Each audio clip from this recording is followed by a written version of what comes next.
May I jump in here for a sec? Because the anecdote you brought up of wanting to change government policy and inspire the world to have a Mars program, if you will, whether it's Popular Uprising or space programs at the government level, I think it's a fascinating anecdote because, in a sense, what you were saying is I, as an individual, want to start a entity, business or otherwise, that will catalyze change, even beyond the company level or the industry level.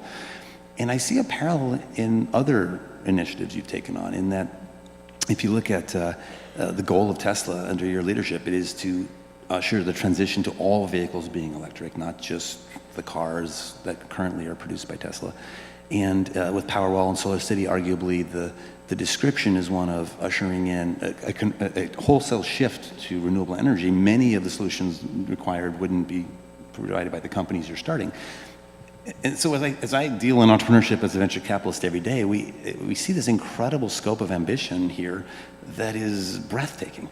Like change the world, with Steve Jobs and others talk about, in a company, maybe shifting an industry, but we're talking about shifting like the entire zeitgeist of the world in a sense, and maybe eventually other worlds. So my question is, do you start always in your mind with that as a, like where's the starting point? Is it, okay, I see this arc of a story, like the Mars example or renewable energy, and then do you pull back to where's the best product to get it unstuck? Like, why isn't this happening? And like, if I solve that problem, then it unlocks value. Like, how does that happen in your mind? Sure. So, I mean, I should say, like, when we started SpaceX and Tesla, I mean, I really thought the probability of success was very low. I mean, it wasn't like I think, oh, we'll definitely be successful. I thought we'd be like maybe 10% likely. Well, yeah. And we came very close to both companies not succeeding in 2008. You know, we'd had 3 failures of the SpaceX rocket, so we were 0 for 3. We had the crazy financial recession, like the Great Recession. The Tesla financing round had fallen apart because like it's pretty hard to raise money for a startup car company if GM and Chrysler are going bankrupt. Like people, it's partly for the upside. Yeah, that was a tricky one.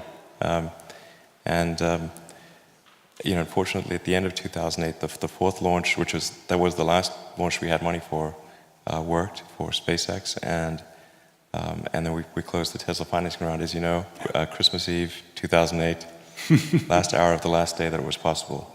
Yeah, and thanks to you. For those who don't know, it's the most extraordinary act of entrepreneurial zeal and commitment I've ever seen, where Elon personally saved Tesla in those hours, like when no one else would write a check. He spoke for it all, and that flipped the mentality from fear to greed, and everyone joined the bandwagon, and everything changed from, you know, divoting into the ground to success. But you were willing to go like net negative personally of his entire net worth, and it's a remarkable story. Well, thanks for supporting, by the way. That was much appreciated. Yeah, we were happy to fall right behind in line, but it was all him.